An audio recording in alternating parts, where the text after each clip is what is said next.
Hello friends, my life happiness YouTube ചാനലിലേക്ക് എല്ലാവർക്കും സ്വാഗതം. ഇന്ന് നമ്മൾ ചിക്കൻ കറിയാണ് ഉണ്ടാക്കാൻ പോകുന്നത്. അതെന്ന് വെച്ചിട്ടുണ്ടെങ്കിൽ പെട്ടെന്ന് ഉണ്ടാക്കിയെടുക്കാൻ പറ്റുകയാണ്. വളരെ സിമ്പിളായിട്ടൊരു റെസിപ്പിയാണ്. നമ്മളിത് കുക്കറിലാണ് ഉണ്ടാക്കുന്നത്. വറുക്കൊന്നും വേണ്ട, അല്ലാതെ തന്നെ പൊടിഞ്ഞൊന്നും പോകാതെ നമുക്ക് തയ്യാറാക്കിയെടുക്കാൻ പറ്റും. ഇതിലേക്ക് ഞാൻ എടുത്തേക്കുന്നത് മഞ്ഞൾപ്പൊടി, മുളക് പൊടി, ഉപ്പ്, പിന്നെ ഗരം മസാല ഉണ്ടെങ്കിൽ അതെടുക്കുക, അല്ലെങ്കിൽ ചിക്കൻ മസാല, പിന്നെ കുറച്ച് മല്ലിപ്പൊടി, ഇതെല്ലാം കൂടി ഇട്ടൊന്ന് യോജിപ്പിച്ച് വെക്കണം. അപ്പോൾ അതിലേക്ക് ഞാൻ അത് കഴിഞ്ഞിട്ട് ഒരു നുള്ളു ഓയിലും കൂടി ചേർത്ത് കൊടുക്കുന്നുണ്ട്.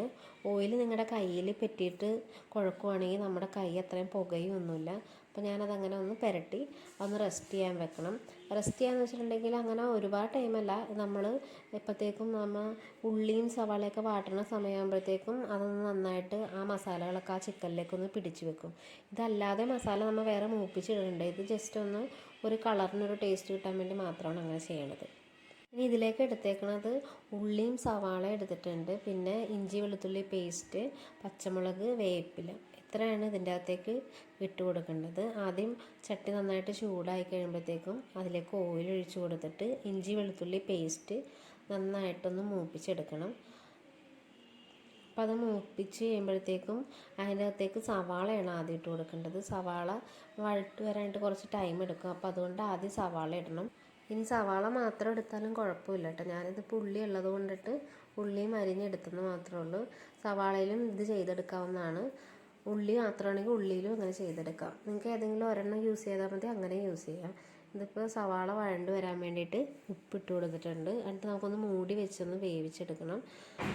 അത് കഴിഞ്ഞിട്ട് നമുക്ക് ഉള്ളി, ചെറിയ ഉള്ളിയും പിന്നെ പച്ചമുളകും വേപ്പിലയും കൂടി ഇട്ട് നന്നായിട്ടൊന്ന് വഴറ്റിയെടുക്കണം. അപ്പോൾ ഏകദേശം വഴണ്ടൊക്കെ വന്നിട്ടുണ്ട്. നന്നായിട്ടൊന്ന് വഴണ്ട് വരുമ്പോഴാണ് ഇതിൻ്റെ ചിക്കനിലൊരു കളറൊക്കെ വരുള്ളൂ. അങ്ങനെ നന്നായിട്ടൊന്ന് വഴറ്റിയെടുക്കണം. ഇനി നമുക്ക് ആ കുക്കറിലേക്ക് ചിക്കൻ മാറ്റാം. എന്നിട്ട് നമുക്ക് ഈ വഴറ്റി വെച്ചേക്കുന്ന സവാളയിൽ നിന്ന് ഒരു 1/4 ഭാഗത്തോളം ഈ കുക്കറിലേക്ക് ഇട്ട് കൊടുക്കാം. അത് കഴിഞ്ഞിട്ട് നമ്മൾ ബാക്കി പൊടികളൊക്കെ മൂപ്പിച്ചെടുക്കാൻ പോകണം. അപ്പോൾ കുറച്ച് സവാള മാത്രം, പൊടിയൊന്നും കരിഞ്ഞു പോകാതിരിക്കാൻ വേണ്ടിയുള്ള സവാള മാത്രം ചട്ടിയിൽ വെക്കുക. എന്നിട്ട് കുറച്ച് ഓയിലും കൂടെ ഒഴിച്ചു കൊടുക്കുന്നുണ്ട്. ഇതിലിപ്പോൾ ഓയിൽ പോരാ, അപ്പോൾ അതുകൊണ്ട് കുറച്ച് ഓയിലും കൂടെ ഒഴിച്ചു കൊടുക്കുന്നുണ്ട്.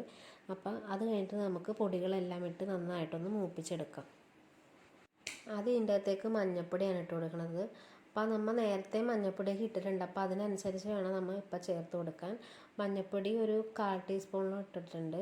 പിന്നെ നമുക്ക് 2 ടേബിൾ സ്പൂൺ മല്ലിപ്പൊടി ഇടുന്നത്. മല്ലിപ്പൊടിയുടെ കുത്തൽ ഇഷ്ടമില്ലാത്തവരാണെങ്കിൽ മല്ലിപ്പൊടി അവോയ്ഡ് ചെയ്യണമെങ്കിൽ മൊത്തമായിട്ട് അവോയ്ഡ് ചെയ്യാം, അല്ലെങ്കിൽ കുറച്ചിട്ട് കൊടുത്താൽ മതി. ഞാനിവിടെ കുറച്ച് മല്ലിപ്പൊടി ഇട്ടിട്ടുള്ളൂ. നമ്മൾ ചിക്കൻ മസാല യൂസ് ചെയ്യണ കൊണ്ടിട്ട് കാരണം കുറച്ച് മല്ലിപ്പൊടി ഇട്ട് കൊടുക്കുന്നുള്ളൂ.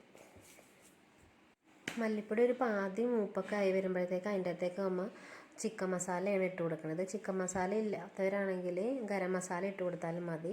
ഇതിപ്പോൾ നന്നായിട്ടൊന്ന് മൂപ്പിച്ചെടുക്കണം. നമ്മൾ മുളക് പൊടി ലാസ്റ്റ് ഇടുകയുള്ളൂ, കാരണം മുളക് പൊടി പെട്ടെന്ന് കരിഞ്ഞു പോകും. അപ്പോൾ അതുകൊണ്ടിട്ട് ലാസ്റ്റ് ഇടണുള്ളൂ. അപ്പോൾ ഇത് നന്നായിട്ടൊന്ന് മൂപ്പിച്ചെടുക്കാം. ഇതിപ്പോൾ മൂത്ത് വന്നിട്ടുണ്ട്. ഇനി നമുക്ക് അതിലേക്ക് മുളക് പൊടി ആഡ് ചെയ്ത് കൊടുക്കാം. മുളക് പൊടി എരിവിനനുസരിച്ചാണ് ഇട്ട് കൊടുക്കേണ്ടത്. അപ്പം മുളക് പൊടി ഇട്ടിട്ടുണ്ട്. ഇപ്പോൾ 1 ടേബിൾ സ്പൂണാണ് ഇട്ട് കൊടുത്തത്. അത് നന്നായിട്ടൊന്ന് ഇളക്കി മൂപ്പിച്ച് കഴിയുമ്പോഴത്തേക്ക് നമുക്ക് ആ മസാലക്കൂട്ട് ചിക്കനിലേക്ക് ഇട്ട് കൊടുക്കാം. പിന്നെ അതിൻ്റെ മുകളിലേക്ക് കുറച്ച് കരിവേപ്പിലയും കൂടി ഇട്ടിട്ട് നന്നായിട്ട് മിക്സ് ചെയ്ത് വെക്കാം. ഇത് നിങ്ങൾക്ക് ചാറ് വേണമെന്നുള്ളവരാണെങ്കിൽ 1 ഗ്ലാസ് വെള്ളവും കൂടി ഒഴിക്കാം. കാരണം ചിക്കനിൽ നിന്നുള്ള വെള്ളം ഇറങ്ങും. അപ്പോൾ അതുകൊണ്ടിട്ട് അത് നോക്കിയിട്ട് വേണം വെള്ളം ഒഴിക്കാനായിട്ട്. ഇപ്പോൾ ചാറ് വേണ്ട, ചാറില്ലാത്ത പരുവത്തിലാണ് വേണ്ടതെന്നുണ്ടെങ്കിൽ നിങ്ങൾ വെള്ളം ഒഴിക്കണ്ട. ആ ചിക്കനിൽ വെള്ളം ഊറിയിട്ട് അതിൽ കിടന്നത് വെന്ത് വന്നോളും. ചിക്കൻ വേകാൻ വേണ്ടി 2 വിസിലാണ്. അപ്പോൾ നമുക്ക് കുക്കർ അടച്ച് വെച്ചിട്ട് നമുക്ക് 2 വിസിൽ കഴിയുമ്പോൾ നോക്കാം. 2 വിസിൽ കഴിഞ്ഞിട്ട് ആ വിസിൽ തന്നെയാണ് ഇത് പോണ വരെയും അത് വേകാൻ വേണ്ടി വെച്ചിട്ടുണ്ടായിരുന്നു. ഇതിപ്പോൾ ഞാൻ 1 ഗ്ലാസ് വെള്ളം ഒഴിച്ചിട്ടാണ് എടുത്തത്. അപ്പോൾ ഇത്രയും ചാറായിട്ടുണ്ട് അതിൻ്റെ അകത്ത്. ഇത് കണ്ടോ, പക്ഷേ കുറുകിയും വന്നിട്ടുണ്ട്. അപ്പോൾ ഇതിപ്പോൾ ശരിയായിട്ടുണ്ട്. ഇനി നിങ്ങൾക്ക് ഈ ചാറ് വേണ്ടെന്നുള്ളതാണെങ്കിൽ അടുപ്പത്ത് വെച്ച് ഒന്നും കൂടി ഒന്ന് വേവിച്ചെടുത്താൽ മതി. വേവിച്ച് കുറുക്കിയെടുക്കാൻ പറ്റും. അപ്പോൾ നമ്മുടെ ചിക്കൻ കറി റെഡി ആയിട്ടുണ്ട്. അപ്പോൾ ഇത് ഒരുപാടൊന്നും വെന്ത് അലിന്ന് പോയിട്ടൊന്നുമില്ല. ചിക്കനിലെ പീസൊക്കെ അതുപോലെ തന്നെ ഉണ്ട്. അപ്പോൾ ഇതെല്ലാവരും ഒന്ന് ഉണ്ടാക്കി നോക്കണം. ഇത് വളരെ എളുപ്പത്തിൽ ചെയ്യാൻ പറ്റിയൊരു ചിക്കൻ കറിയാണ്. അപ്പോൾ ഇതെല്ലാവരും ഒന്ന് ട്രൈ ചെയ്ത് നോക്കണം. അപ്പോൾ പെട്ടെന്ന് തട്ടിക്കൂട്ടി ഉണ്ടാക്കാൻ പറ്റിയൊരു റെസിപ്പിയാണിത്. അപ്പോൾ എല്ലാവരും ട്രൈ ചെയ്ത് നോക്കുക. അപ്പോൾ എൻ്റെ ചാനലൊന്ന് സബ്സ്ക്രൈബ് ചെയ്യുക, ലൈക്ക് ചെയ്യുക, സപ്പോർട്ട് ചെയ്യുക. താങ്ക്